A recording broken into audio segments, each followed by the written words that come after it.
So, working together to support parents with a learning disability. I'm going to tell you a little bit about our journey, and it has been quite a journey, developing a protocol for Cornwall about how we work together with parents with a learning disability. If I brought some leaflets. I haven't brought a copy, but I brought one copy of the protocol with me, and one copy of the Easy Read protocol.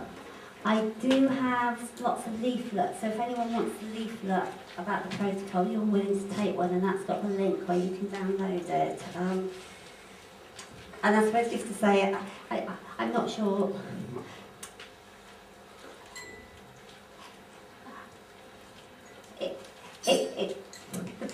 I'm kind of aware the protocol has, it's taken a lot of work. I don't want to present this as this is a perfect finish, and you know, we've got challenges up ahead, you know, absolutely. But I'll tell you where it started and where we've got to, and I hope that maybe some of the learning that we've got from developing this protocol might be handy for other people embarking on a similar journey.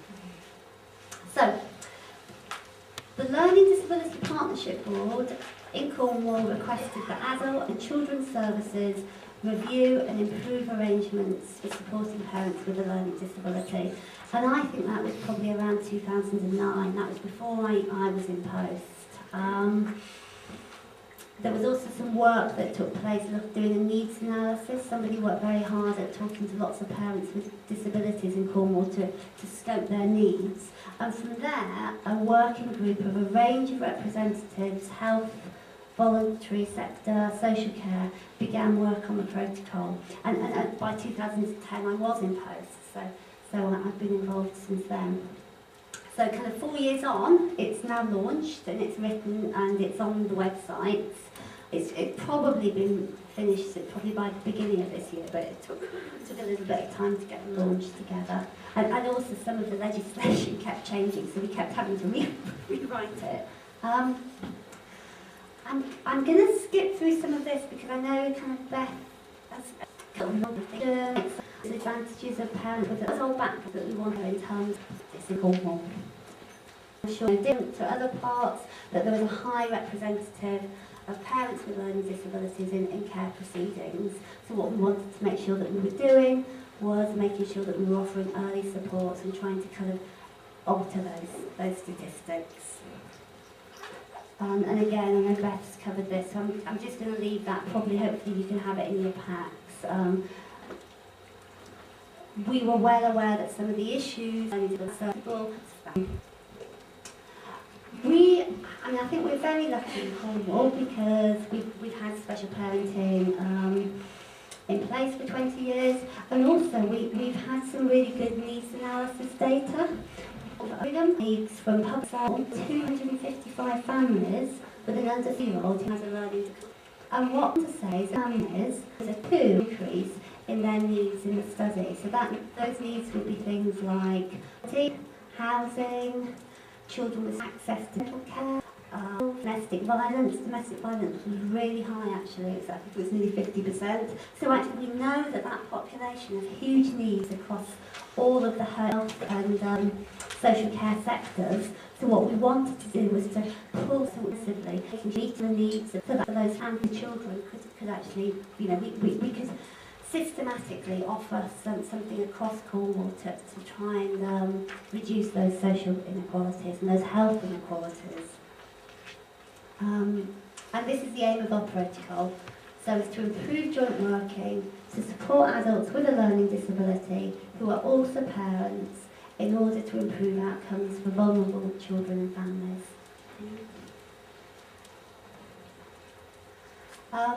We find that outcome we were being on, and we're at a stage now where we're just about to meet in January, and we're going to really try and work public health actually to try and as a county, and it's going to be a bit of a task, but what we do is monitor and try and get across the doing. We do education, information, we want to implementing consistent support family life, positive parenting. And we wanted to promote early help for parents with learning difficulties. Kind of just a few symbols for you about what we've included. It doesn't take too far from the Suffolk programme or so, but we've let the parents really more to work and children. And that's nice, getting it into easy read for our families, and we have a probably quite informal, but we often meet with our college cohort as a kind of reference group, and they're always really keen to have a look. And they were so chuffed with this protocol, and they were saying, you know, we will hold people to account, is what they said. And you know, they were saying if anyone doesn't follow this now, you know, this is what we will do. You know, that's just what we wanted, really. You know, I think we've got a little way to go in Cornwall, but actually having something published was sort of saga about getting all your senior people's protocol, but we've done it is there, and you can hold people to account, and your parents can hold people to account, so that's really good.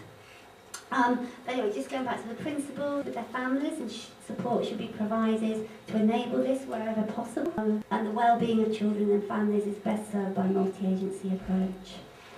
And the other thing it talks very clearly about is that an assessment and a care plan needs to reflect both the needs of the parent and the child.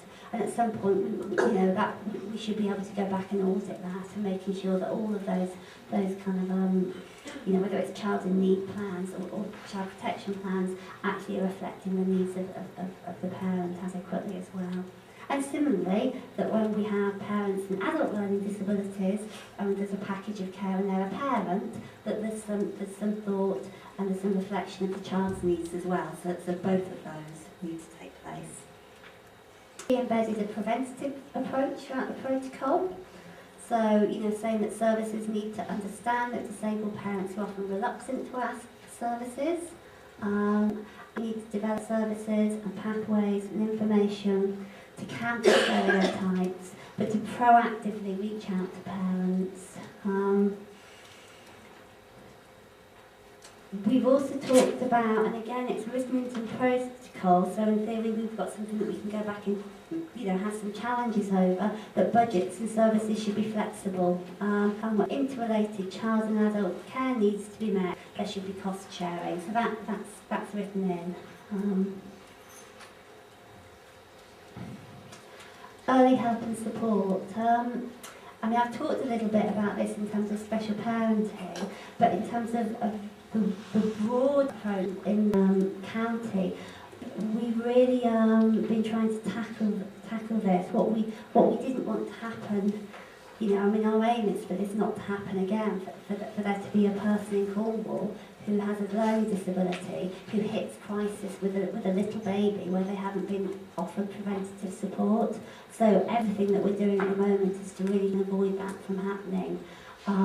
Since we've got together with the coordination project, we're really pleased to say that midwifery have identified a specific women with a different role, very key, very good ally in that very hard way, and was up and really confident to ask those questions when parents have learning needs, not just to make the referrals into special parenting so we can think of with parenting issues with parents, but actually to make sure that parents with learning disabilities are understanding their antenatal care. It's really important that people who are pregnant understand, you know, the advice that they're being given, information is properly adjusted about their health appointments, that they're getting the right support to get to appointments. So our kind of links with midwifery have been really important, and really links in with our early support. Similarly, Gemma Passier is here to have to meet the needs of their babies, and you know, we can say that, and we've got a package of care around. So we're, you know, we're really excited about that. And also we've been linking up with the early help agenda, where we are working with the children's centres as well, because it isn't just about parents with LD accessing specialist services. Actually, we want our parents to be linking in with the children's centres, doing parenting groups. So a lot of our work in the protocol is making sure that the family support workers, the children's services, actually are all skilled up and knowing how to kind of include parents with learning disabilities in those facilities. So the protocol aims to enable services to work jointly to offer early help and to prevent families reaching crisis and children reaching child protection thresholds. linked in with this, and again this is probably a bit of the overlap with special parenting, where we are working very hard to make sure that there's a fairly streamlined kind of intervention and assessment process in place for parents with learning needs between all of the agencies, and it will be a continuum of care, and where necessary we're carrying on supporting parents until their child is 2. We don't always need to. Sometimes we can hand them back to health visiting when they get to 6 months, because actually they're doing, obviously there may be other families where there are additional issues, there may be safeguarding concerns, and then obviously things are stepped up and we're working with our colleagues in social care. However, we're trying to make sure that everyone gets that early support before things are stepped into social care. Inclusion and accessibility, I mean, I think I've said a little bit about this, but it's not about parents with learning disabilities just being at the specialist colleges or the specialist input. Actually, we want our parents engaging and receiving services from everyone that they're entitled to.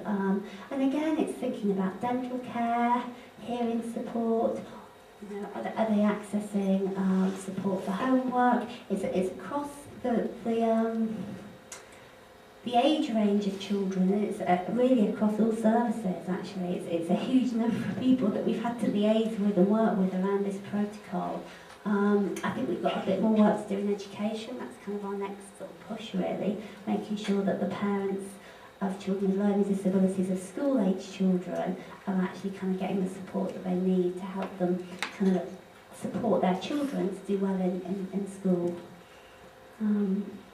And obviously kind of, you know, advocacy has been central to the development of this project, and again, advocacy support is a key part of our protocol. It's so important.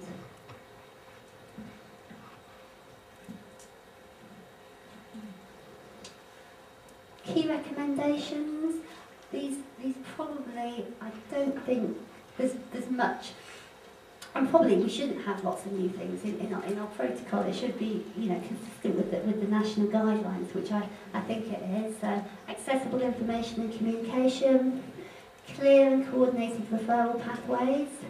What we're finding is that we're developing those locally as we go on. So we've got the overarching protocol, but then as time moves on, we might think, we've got a bit of a problem here, so then we might do a more precise local pathway, perhaps something with midwifery, or yeah, I think there are more things that we need to work on. We're looking at support designed on strengths, long-term support where necessary, access to independent advocacy, early help and intervention, which I've talked about. And then we wrote Section 7 really carefully because we thought it was really important to write something about how agencies need to work together, even in cases where parents weren't able to care for their child. Because the process of the support and how that happens is really, really important. I mean, we talk a lot about that needs to be both sensitive and in line with the law, so you know, we still need to be making adjustments. But we've talked a lot about how it also needs to be compassionate. You know, kind of, I think sometimes what can happen in those cases, particularly around very serious safeguarding issues, is it's easy to lose compassion sometimes for a parent, and actually what we've talked about is that needs to be there. Sometimes parents can become very angry, which is very understandable, and it's about we've just kind of written into the protocol some advice and some guidance for services about not letting go of parents, about actually how you continue managing support, how you actually continue making sure that parents' health needs are okay, how do we continue ensuring that their housing needs are all right, how do we offer them counselling. So, you know, and again, we've gone back to some of the studies about how parents feel when they are unable to care for their child, and we've written into that, because whilst we hope that won't happen, the reality is that occasionally it still does happen, and I think the more we can prepare for it, and the more that we can ensure that systems continue to work collaboratively and compassionately, the more able we are to kind of support parents, and hopefully make things different for the future. We've got a section on parental education. We have a section on flexible funding, coordinated packages of support. Obviously links into safeguarding. One of the things that we found really helpful is the steering group that developed the protocol have carried on meeting, and we're now the multi-agency coordination group, and we meet 4 times a year. So we're kind of a bit of a link. And that has enabled us to carry on thinking about how do we implement this protocol, how do we monitor the protocol, and how do we iron out any difficulties, both in terms of kind of individual cases where things haven't gone well, who are our links, who do we need to go to, so it's building up those kind of local networks. But it's also about kind of improving the multi-agency working. If you haven't got a forum to do that together, it's very hard to kind of make the changes that need to be implemented. So just to say a little bit about that, we have champions and representatives from each service and agency, and what I would say works is you definitely need management support, which is, if you've launched a protocol, your managers, the very senior people in the trusts or in the department should have signed up to it. But you actually need some champions with a bit of passion and a bit of energy to actually see things through, and who will develop some expertise. So, like I said, in health, we've been really, really lucky in the last 6 months, because we've got health visiting, midwifery, we've got advocacy. We're working on kind of, I would say, social care, and that's, I think, often that they're always in a process of change. So sometimes people have moved jobs, but I think if we can get the champions from those teams, we've got a really firm foundation for moving forwards. As I said, you definitely need the management support. You need to know who your directors are, who know about the protocol, who understand it, so that you can go back and say when bits aren't working. It's complex work that I think you need to anticipate that there will be things that don't always work so well, but what's your process for getting those addressed? We have quarterly meetings. We've now got to focus on implementation and evaluation. So we're saying, okay, we've got the protocol. How do we take it forward now? How are we going to implement it? How are we going to know if it's working? So we want this to be an ongoing process. Our last meeting, we've had public health there, so they're going to do a needs analysis for us, a needs analysis. Apparently we need a new one anyway in Cornwall, but actually they're going to sit and help look with us about where are the parents with learning disabilities in Cornwall, what are their needs, how can we monitor if the protocol is having an impact.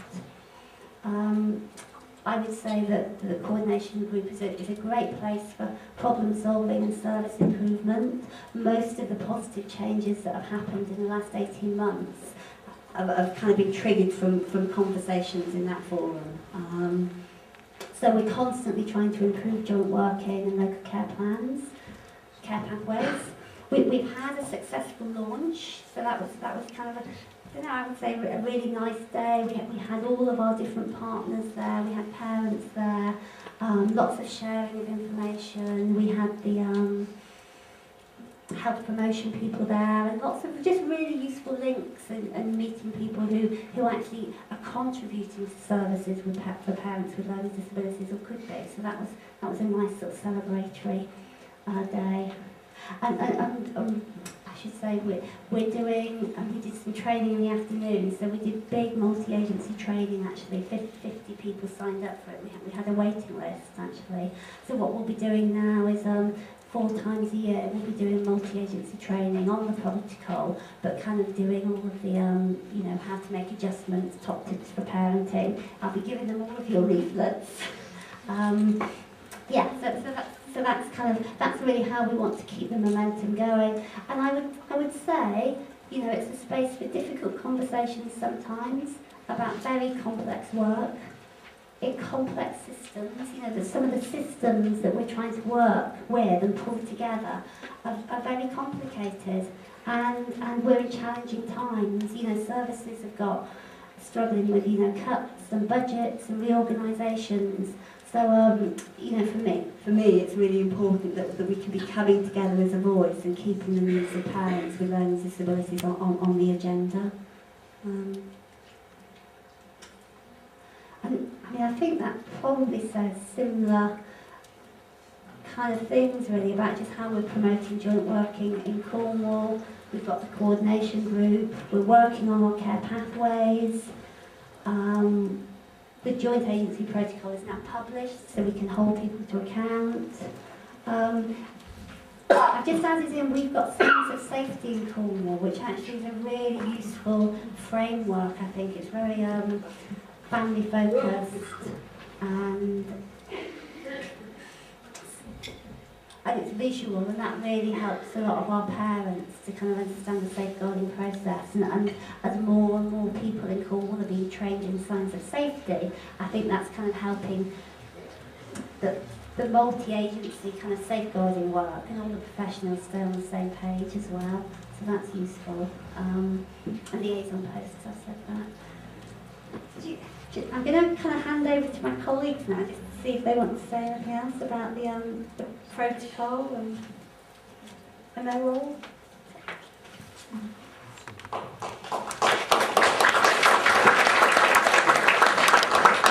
Hello, I'm Gemma from Cornwall Advocacy, and I run the Hope Project for parents with a learning disability. Debbie from Special Parenting has done a fantastic job in pushing forward the protocol and getting that launched. Our job as advocates, we're living with the parents through their issues, and it's got to be at the forefront of my mind every time I'm in a meeting that we're promoting protocol that we all work so hard professionally in actually being used. So one of the key things I'm doing is reminding everybody in every meeting I go to, you know, have you heard about the protocol? Are you using it? Do you understand it? Do you have any questions, any feedback? And I think that's going to lead to the success of the protocol. The need for ongoing training, I think, is going to be essential, and that's going to be a multi-agency approach. I think the working together with Parents Network is excellent in bringing us all together to share ideas, but I also think that each county is so different with the local authorities that we have, and the reorganisations that happen all the time, the change in staff, so it needs to be kept quite localised as well, because lots of our parents live in Cornwall, never known anywhere else, and I'm sure that's the same for each county. So I think it's really important to get together county-wide and then regionally, and then there's lots of things going on nationally, which I think is really exciting.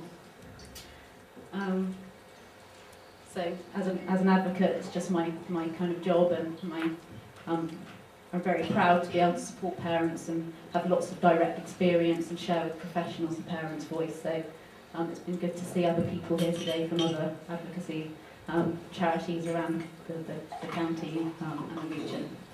So thanks for kind of putting this on, Beth. I think it's excellent.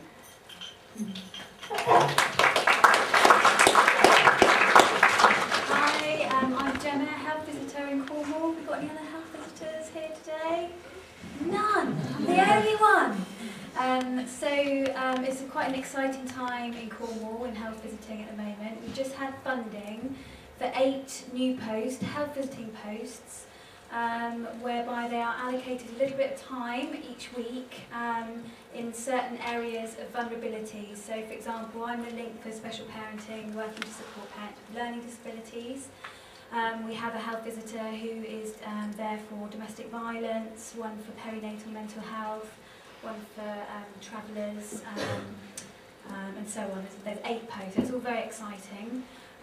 So I'm new in posts, they're all new posts, it's kind of evolving, but it really is about communication, getting to know what's out there, and just working together to kind of improve the service and make service delivery better for everybody.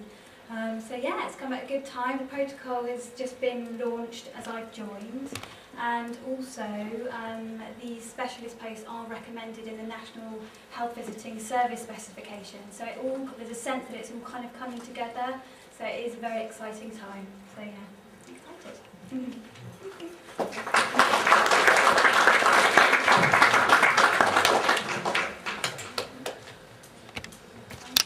Silence. if there are any questions for Debbie or any of her colleagues, now is a good time. Excellent questions already. I don't think I need a microphone.